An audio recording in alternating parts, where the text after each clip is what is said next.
السلام علیکم دوستو، اسلامی ادوار چینل پہ آپ سب کو خوش آمدید کہتا ہوں۔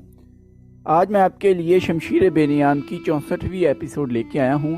جن دوستوں نے ابھی تک چینل کو سبسکرائب نہیں کیا وہ چینل سبسکرائب کر لیں تاکہ ہر ایپیسوڈ فوراً آپ تک پہنچ سکے اور بیل کا آئیکن پریس کر دیں۔ تو چلیے آئیے شروع کرتے ہیں۔ اس دور کی جنگوں کے دستور کے مطابق زرتشتوں کا سپہ سالار کارن آگے آیا اور اس نے مسلمانوں کو انفرادی مقابلے کے لیے للکارا۔ مدینہ کا کوئی شوتربان میرے مقابلے میں آ سکتا ہے؟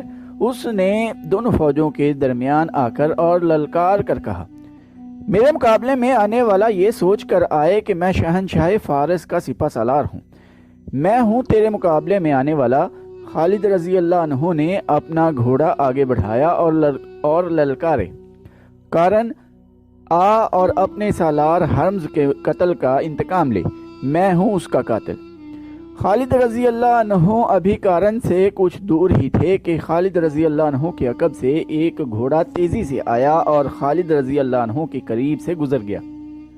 پیچھے رہ ابن ولید یہ گھڑ سوار للکارا، آتش پرستوں کا یہ سالار میرا شکار ہے۔ خالد رضی اللہ عنہ نے دیکھا وہ ایک مسلمان سوار موکل بن العاشی تھا۔ وہ پہلوانی اور تیغ زنی میں مہارت اور شہرت رکھتا تھا۔ یہ ڈسپلن کے خلاف تھا کہ کوئی سپاہی یا سوار اپنے سالار پر برتری حاصل کرنے کی کوشش کرتا، لیکن وہ وقت ایسا تھا کہ بندہ صاحب اور محتاج و غنی ایک ہو گئے تھے۔ سپاہی اور سوار جنگ کا مقصد سمجھتے تھے۔ جو جذبہ سپاہیوں میں تھا وہی سالاروں میں تھا۔ موکل بن العاشی یہ برداشت نہ کر سکا کہ اس کا سالار ایک آتش پرست کے ہاتھوں گائل ہو۔ خالد رضی اللہ عنہ اپنی سپاہ کے جذبے کو سمجھتے تھے، وہ رک گئے۔ انہوں نے اپنے اس سوار کے جذبے کو مارنے کی کوشش نہ کی۔ موکل کے گھوڑے کی رفتار تیز تھی۔ گھوڑا ایرانیوں کے سالار کارن بن کریانس سے آگے نکل گیا۔ موکل نے آگے جا کر گھوڑے کو موڑا اور کارن کو للکارا۔ کارن نے پہلے ہی تلوار اپنے ہاتھ میں لے رکھی تھی۔ اس کے سر پر زنجیروں والا ہود تھا اور اس کا اوپر کا دھڑ زرہ میں تھا۔ اس کی ٹانگوں پر موٹے چمڑے کے خول چڑھے ہوئے تھے۔ اس کے چہرے پر انتقام کے تاثرات کی بجائے تکبر تھا، جیسے لوہے اور موٹے چمڑے کا یہ لباس اسے مسلمان کی تلوار سے بچا لے گا۔ کارن نے اپنے گھوڑے کی باگ کو جھٹکا دیا۔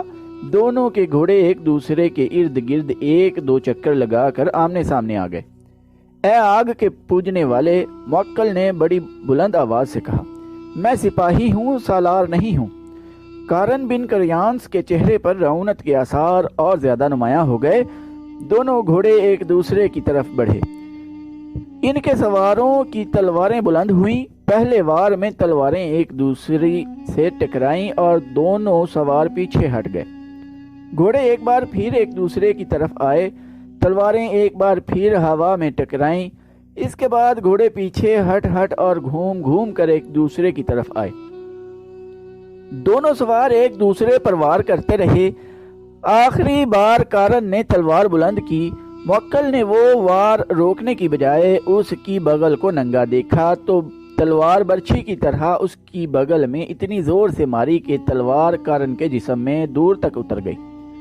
کارن کے اسی ہاتھ میں تلوار تھی جو اس کے ہاتھ سے چھوٹ گئی۔ کارن گھوڑے پر ایک طرف جھکا۔ موکل نے اب اس کی گردن دیکھ لی جس سے کارن کے آہنی خود کی زنجیریں ہٹ کر نیچے کو لٹک آئی تھیں۔ موکل نے پوری طاقت سے گردن پر ایسا وار کیا کہ تکبر اور رعونت سے اکڑی ہوئی گردن صاف کٹ گئی۔ مسلمانوں کے لشکر سے داد و تحسین اور اللہ اکبر کے نعرے رعد کی طرح کڑکنے لگے۔ کارن بن کریانس کا سر زمین پر پڑا تھا۔ اس کے زنجیروں والے خود کے نیچے اس کی حیثیت کے مطابق 1,00,000 درہم کے ہیروں والی ٹوپی تھی۔ ایسی ہی ٹوپی حرمز کے سر پر بھی تھی۔ کارن کا باقی دھڑ گھوڑے سے لڑھک گیا، لیکن اس کا ایک پاؤں رکاب میں پھنس گیا۔ موکل نے کارن کے گھوڑے کو ٹھوڈ مارا۔ گھوڑا کارن کے جسم کو گھسیٹتا دونوں فوجوں کے درمیان بے لگام دوڑنے لگا۔ ایرانیوں کے لشکر پر موت کا سناٹا طاری تھا۔ آتش پرستوں کی صفوں سے 2 گھوڑے آگے آئے۔ کون ہے ہمارے مقابلے میں آنے والا؟ ان 2 میں سے ایک گھڑ سوار للکارا۔ ہم اپنے سپہ سالار کے خون کا انتقام لیں گے۔ میں اکیلا دونوں کے لیے کافی ہوں۔ خالد رضی اللہ عنہ نے دشمن کی للکار کا جواب دیا اور ایڑ لگائی۔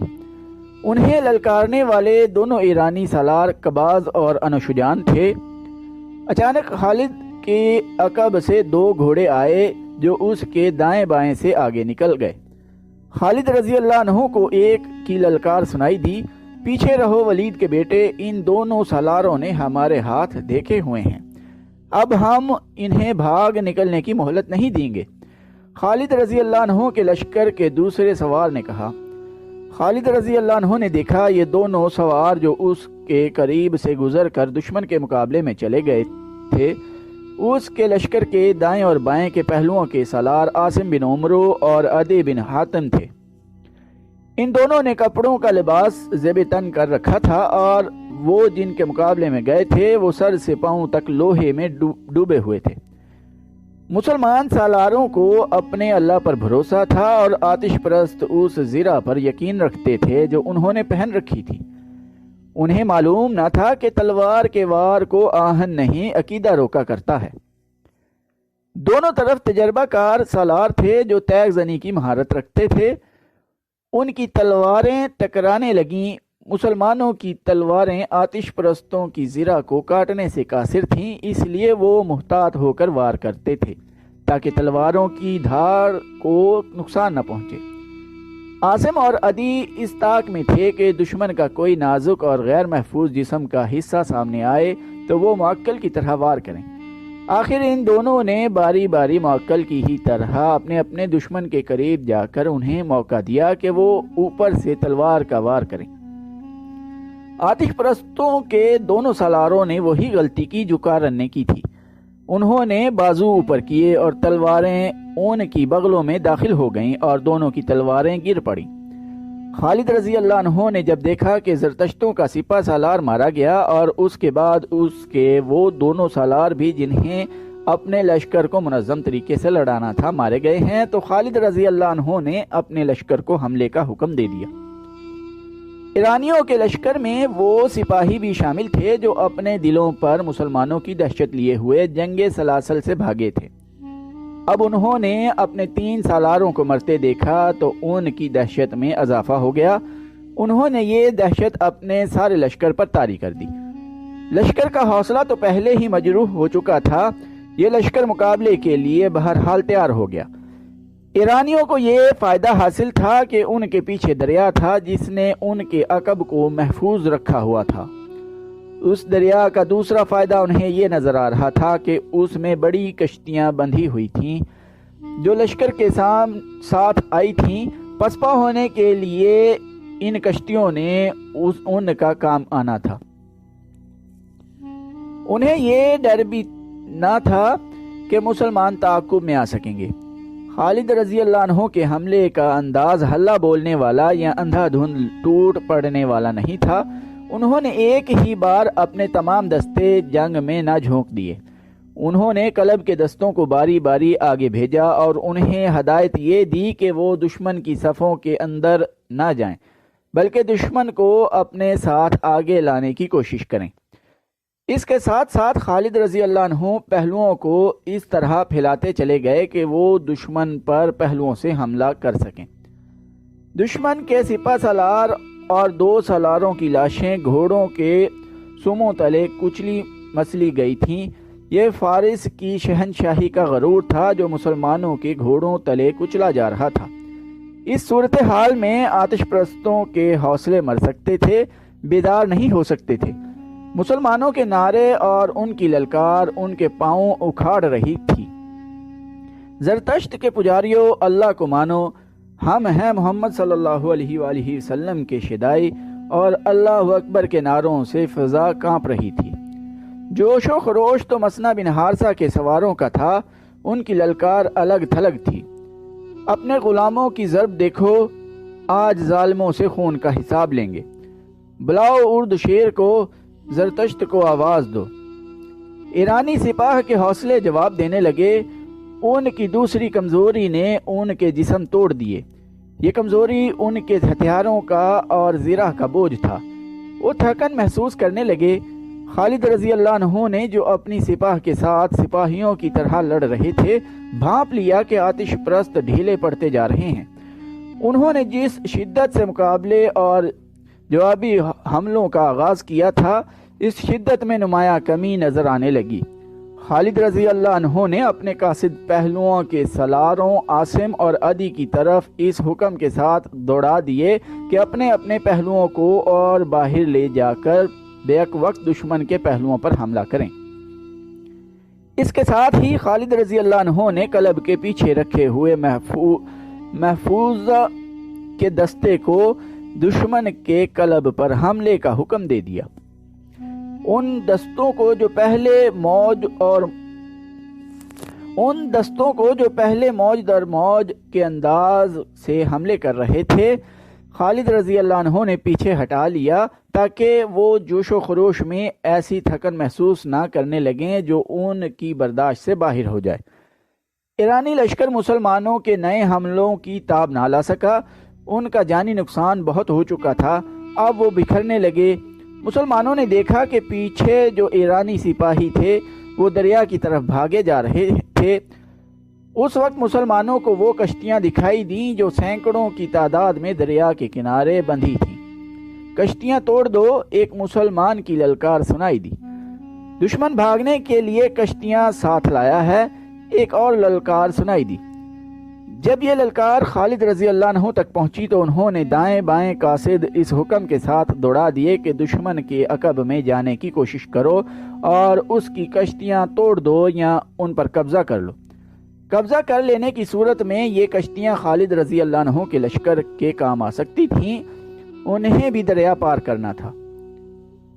جب یہ حکم سالاروں تک اور سالاروں سے سپاہیوں تک پہنچا تو یہی ایک للکار بلند ہونے لگی، کشتیوں تک پہنچو، کشتیاں بیکار کر دو، کشتیاں پکڑ لو۔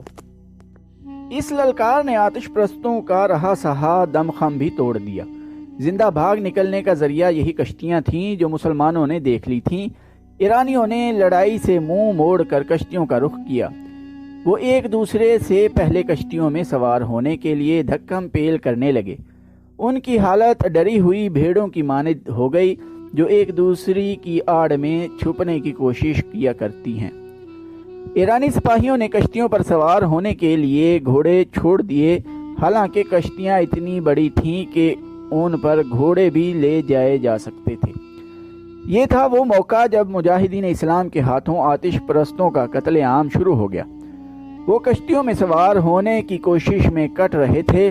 ان میں سے جو کشتیوں میں سوار ہو گئے اور رسے کھول کر کشتیاں کنارے سے ہٹا لے گئے، ان میں زیادہ تر مسلمانوں کے تیروں کا نشانہ بن گئے۔ پھر بھی کچھ خوش نصیب تھے جو بچ کر نکل گئے۔ تقریباً تمام مورخوں نے لکھا ہے کہ اس مارکے میں 30,000 ایرانی فوجی مارے گئے۔ زخمیوں کی تعداد کسی نے نہیں لکھی۔ تصور کیا جا سکتا ہے کہ جہاں اتنی اموات ہوئی وہاں زخمیوں کی تعداد اموات کے ہی لگ بھگ ہوگی۔ اس کا مطلب یہ تھا کہ شہنشاہ فارس کی اس جنگی قوت کا بت ٹوٹ گیا تھا جسے ناقابل تسخیر سمجھا جاتا تھا۔ اللہ کی تلوار نے کسریٰ کی طاقت اور غرور پر ضرب کاری لگائی تھی، جس نے مدائن میں کسریٰ کے ایوانوں کو ہلا ڈالا تھا۔ درائے موکل کے کنارے خون میں ڈوب گئے تھے۔ میدان جنگ کا منظر بڑا ہی بھیانک تھا۔ دور دور تک لاشیں اور تڑپتے زخمی بکھرے نظر آتے تھے۔ زخمی گھوڑے دوڑتے پھرتے اور زخمیوں کو روندتے پھر رہے تھے۔ مجاہدین اسلام اپنے زخمی ساتھیوں کو اور شہیدوں کی لاشوں کو اٹھا رہے تھے۔ میدان خون سے لال ہو گیا تھا۔ خالد رضی اللہ عنہ ایک بلند جگہ پر کھڑے میدان جنگ کو دیکھ رہے تھے۔ ایک طرف سے ایک گھڑ سوار گھوڑے کو سر پٹ دوڑتا آیا۔ اس نے خالد رضی اللہ عنہ کے قریب آ کر گھوڑا روکا۔ وہ مسنا بن حارثہ تھا۔